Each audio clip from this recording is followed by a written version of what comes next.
Hola, ¿cómo les va? ¿Qué tal? Acá Néstor Barcé, el dragón, tras las sierras en Córdoba, para hacer un nuevo video a pedido, otra vez a pedido de ustedes, de los fanáticos de Exterminator. Siempre me dicen que cuente cosas de las películas, como anécdotas, historias de las películas. Y una de las que siempre me piden es de Exterminator 2, La venganza del dragón, porque saben que fue filmada en la cárcel de Caseros.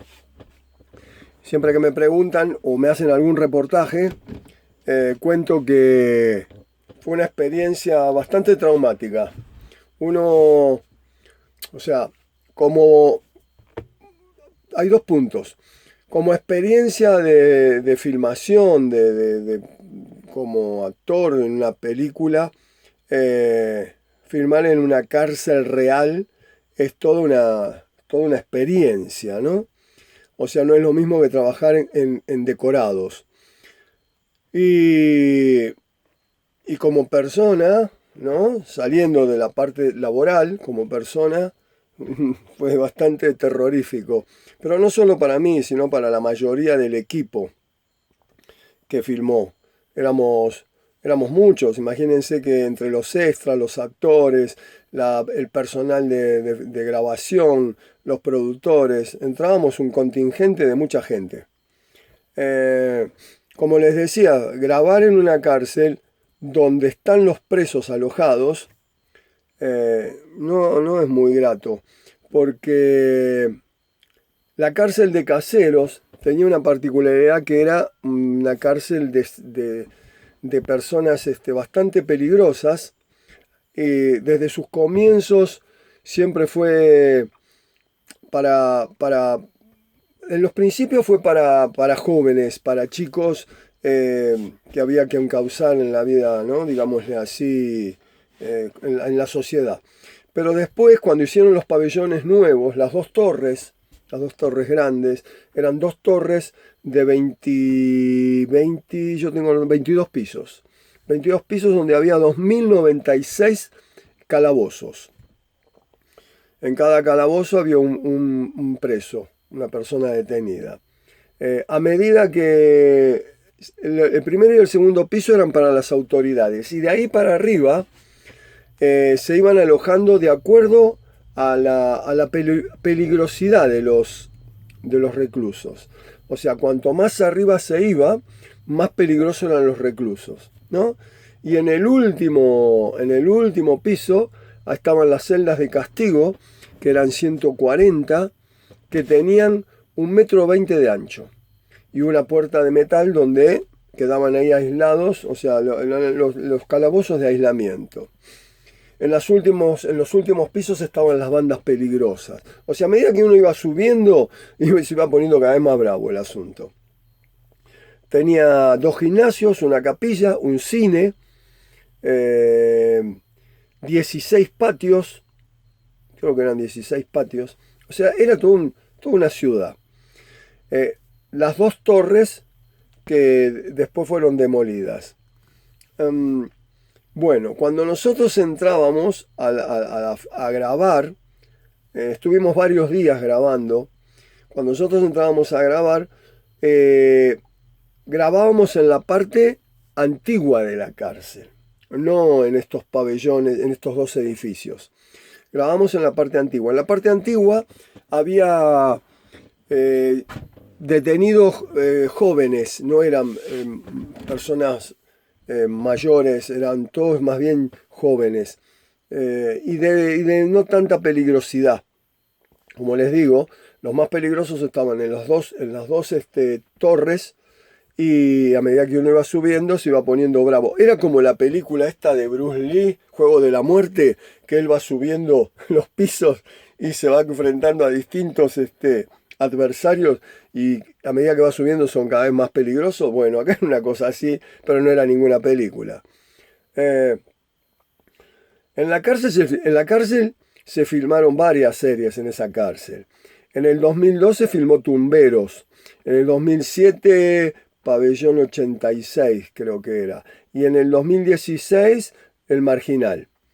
Pero Todas esas series se filmaron cuando ya estaba cerrada la cárcel, ya no había prisioneros, porque la cárcel se clausuró en el año 2000. En el 2001 ya no había reclusos, no había gente alojada.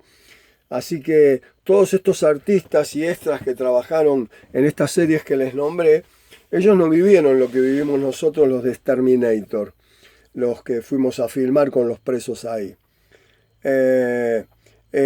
Una de las cosas que siempre recuerdo era que entrábamos, nosotros entrábamos cuando llegábamos a la mañana, nos juntábamos en Argentina Sono Film, en las puertas de Argentina Sono Film a las 6 de la mañana.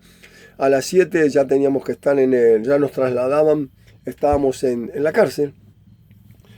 Entrábamos por el pabellón, por la parte vieja, la única que quedó ahora. Si ustedes pasan por Caseros van a ver que está la parte vieja, las dos torres ya no están, las demolieron. Y cuando entrábamos por ahí. Entrábamos con todo el equipo,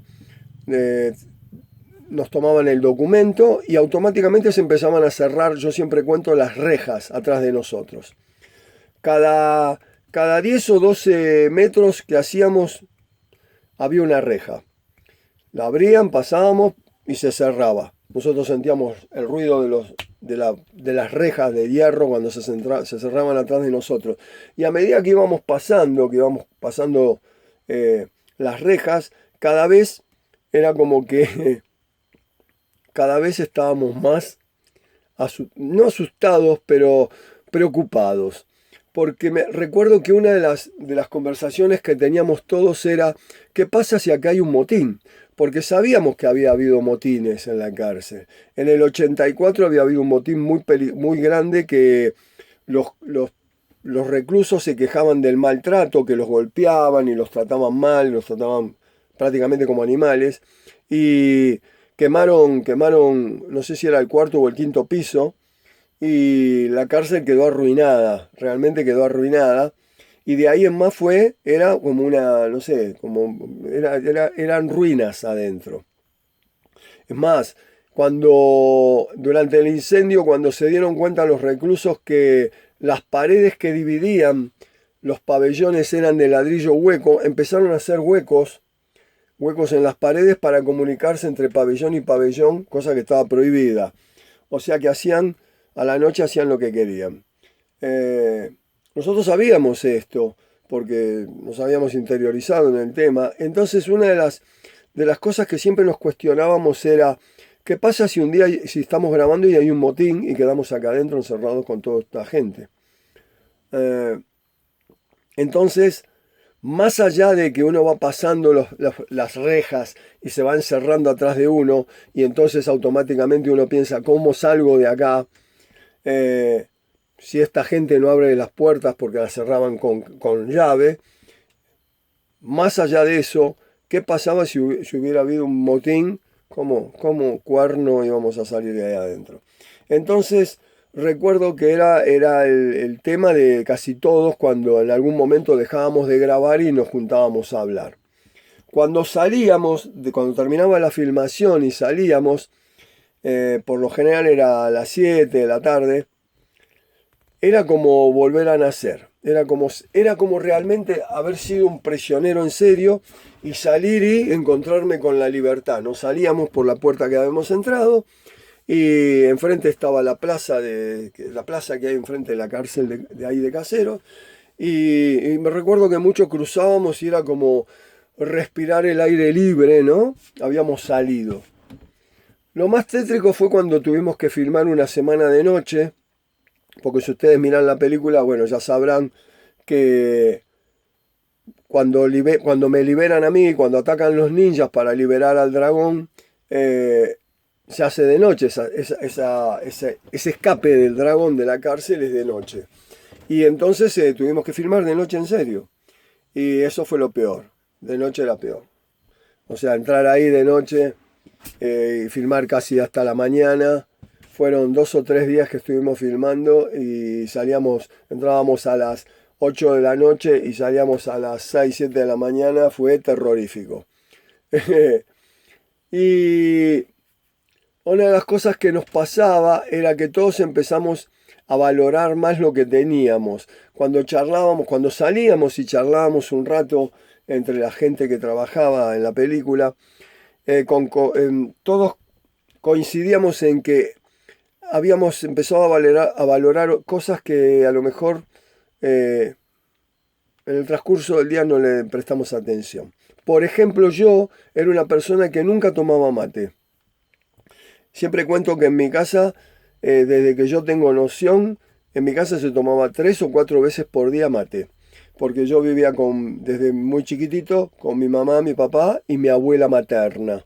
Ellos eran muy materos. A la mañana se levantaban, tomaban mate, a la media mañana también. Mi papá venía del trabajo, tomaba un mate y así. A veces 3 o 4 veces por día. Siempre había una buena ocasión para tomar mate en familia. Y yo nunca tomaba. Yo no tomaba. Yo era, de chico tomaba la leche, de grande también. De grande tomaba licuados, jugos, pero ellos se juntaban a tomar mate y yo no participaba. A lo mejor me sentaba ahí un rato a charlar con ellos, pero yo no participaba de la tomada de mate. Para mí era un ritual que no existía. Pues cuando empecé a grabar en la cárcel, un día llegué a mi casa, estaban mis padres y mi abuela tomando mate en la cocina. Yo llegué, los saludé y les dije, ¿me dan un mate? Y me quedaron mirando como extrañado, porque yo cuando filmamos Exterminator 2 yo tenía 33 años, o sea, había tenido muchas ocasiones para tomar mate con mi familia, pero nunca la había tomado, nunca había tomado. Entonces me miraron extrañado y me puse a tomar mate con ellos. Y desde ese día tomaba siempre que podía tomar mate con mis padres y con mi abuela. O sea, esa era una de las cosas que yo empecé a hacer, empecé a valorar más, ¿no? Más allá de que salía y sentía esa sensación de libertad que la perdía cuando entraba a la cárcel, sabiendo que yo terminaba de grabar y me iba. La verdad que perder la libertad es una cosa que a lo mejor no nos damos cuenta porque como vivimos libres, digámosle así, no nos encierran. Bueno, durante la pandemia estos estúpidos nos encerraron, ¿no? Pero bueno, ¿qué va a hacer? Siempre estamos en manos de algún tarambana. Pero volviendo al tema, que nunca pensamos que nos iba a pasar eso de la pandemia, estoy hablando de mucho tiempo antes. Uno no se da cuenta de que podía vivir algo así, ¿no? Encontrarse de repente que pierdo mi libertad, estoy metido acá adentro. Pero bueno, como les dije, nosotros sabíamos que volvíamos a salir. Y a veces pensábamos, esa gente que está años ahí, ¿no? Pero bueno, por algo estaban. Nadie está exento de que pase algo y, ¿no? Y qué sé yo, no sé, no sabemos la vuelta de la vida. Pero volviendo al tema de la película, yo siempre cuento eso como anécdota, que fue una experiencia como actor muy, muy rica, porque filmar en una cárcel de verdad, ¿no? Es una buena experiencia. Pero como persona era también traumático. O sea, era... Hoy creo que no volvería a grabar en una cárcel con prisioneros. Tuvimos una experiencia fea cuando, si ustedes miran la película, hay una parte que está filmada en el gimnasio, cuando yo estoy entrenando, cuando el dragón está entrenando y entran Emilio Dizzi y Francella. Para llegar al gimnasio, había 2 gimnasios en los edificios, uno en cada edificio. Cuando nosotros fuimos, no recuerdo qué piso era, pero era uno de los pisos más altos. Entonces tuvimos que pasar por las celdas donde estaban los de máxima seguridad. O sea, los más bravos, las bandas. Y recuerdo que cuando estábamos en el pabellón viejo, donde estaban los jovencitos, ellos miraban como a través de las rejas y a través de las ventanas, ellos miraban como nosotros filmábamos en el patio. Nosotros habíamos filmado en el patio, habíamos filmado en las celdas. Y ellos estaban y no molestaban para nada, porque eran gente joven, al contrario, eran muy tranquilos. Pero cuando tuvimos que ir a filmar al gimnasio y tuvimos que ir a uno de los edificios, tuvimos que subir por los ascensores, había 14 ascensores, creo. Sí, 14 ascensores, si no me equivoco. Bueno, tomamos uno de los ascensores y recuerdo que eran como ascensores de... No ascensores como los del edificio, eran como para trasladar, o sea, eran muy grandes. Entramos como 10 12 personas y el equipo de filmación eran como para transportar cosas grandes, pesadas, no ascensores solo para 3 o 4 personas. Y recuerdo que para llegar al gimnasio, cuando salimos del ascensor, teníamos que pasar por varias celdas, por el pasillo, y al costado de los pasillos estaban las celdas. Nosotros íbamos por el medio, como lo ven en las películas. Y tal cual como ven en las películas, nos gritaban cosas. Y no eran cosas agradables. Yo tenía el pelo largo y rubio, imagínense las cosas que me gritaban. Y a todos le gritaban algo. Y recuerdo que cuando fuimos a subir al ascensor, los guardiacárceles que venían con nosotros nos dijeron: cuando se abra el ascensor y vayamos por el pasillo al gimnasio, no miren a ninguno no miren a los costados, no los miren, o sea, no le presten atención a lo que les griten, ni siquiera les vayan a contestar, porque tenían miedo de que se pusiera más caliente la cosa. Nos gritaron de todo, nos puteaban, nos decían de todo, lo que se les ocurra. Y llegamos al gimnasio. Con ese ambiente de tensión tuvimos que bajar, bajar la adrenalina y ponernos en el papel que teníamos que hacer cada uno y grabar. Recuerdo que para Emilio y para Guillermo no fue nada grato porque ellos tenían que hacer las partes cómicas. Hay una pelea conmigo que es bastante cómica y nos costó bastante entrar en el papel porque veníamos de que nos habían gritado de todo esta gente que era bastante pesadita. Cuando salimos pasó lo mismo, cuando terminamos de grabar pasó lo mismo, y cuando nos dijeron que las escenas habían quedado y no teníamos que volver al pabellón ese, fue un alivio, porque lo que seguía después era grabar, pero en la parte vieja, que era donde estaban estos jóvenes que no eran tan peligrosos. Yo creo que si hoy me dijeran de grabar en una cárcel, de filmar en una cárcel nuevamente, no lo haría si estuvieran los detenidos.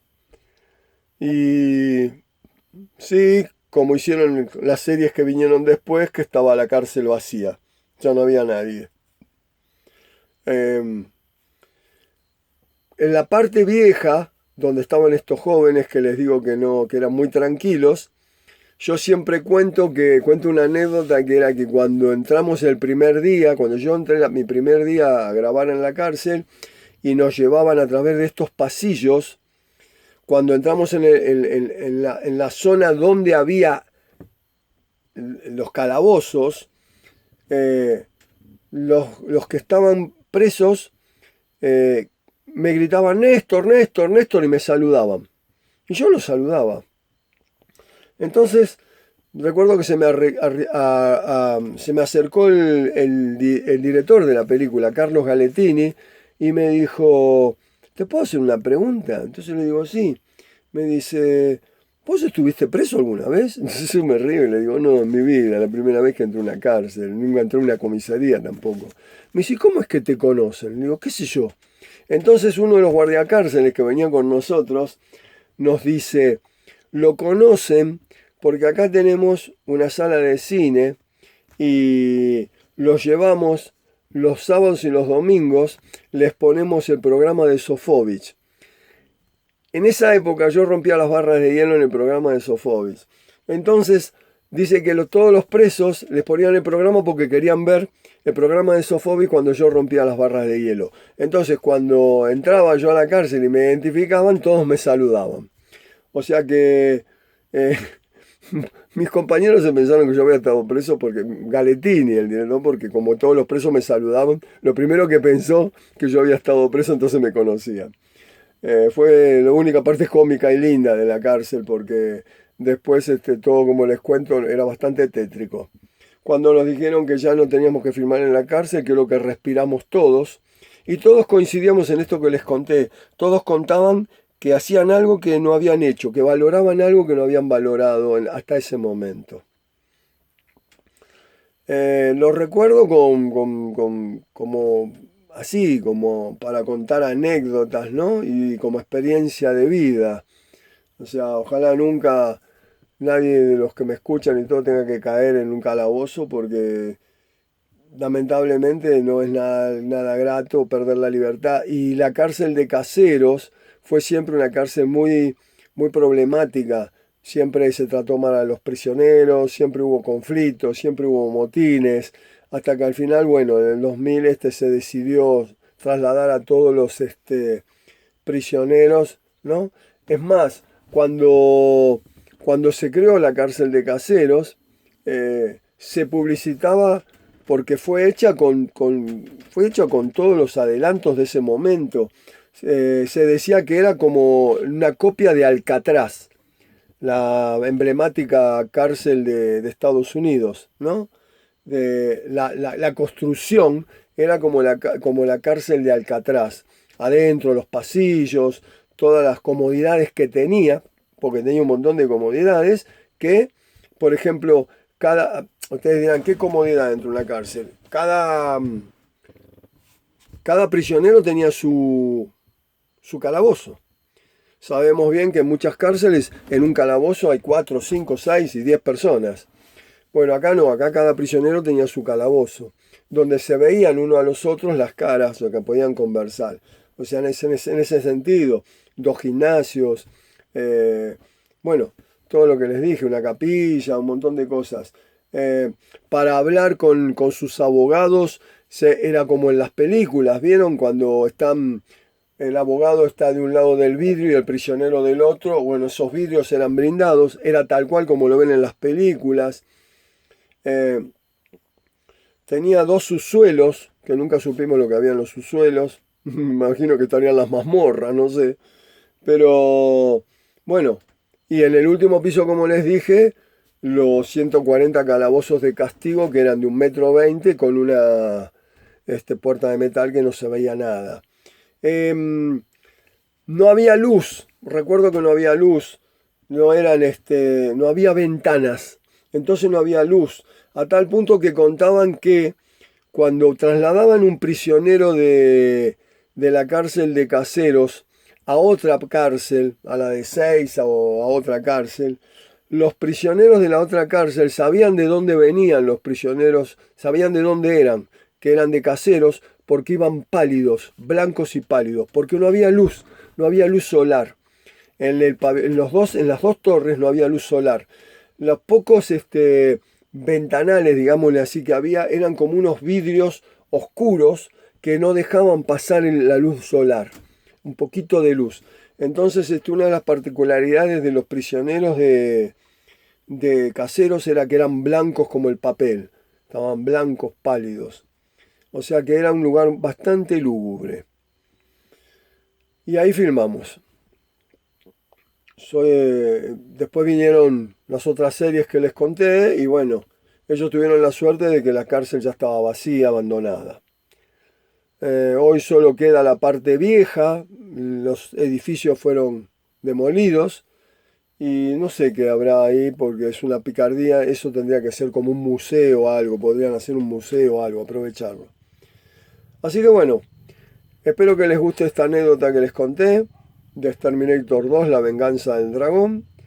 Y les mando un abrazo grande. Suscríbanse a mi canal, así les sigo contando historias. Y sigan entrenando. Ya saben que hay que entrenar siempre, hacer gimnasia para mantener la salud y el cuerpo fuerte. Les mando un abrazo grande, como les dije al principio, Néstor Barcé, el dragón, desde Córdoba tras las sierras. Nos vemos.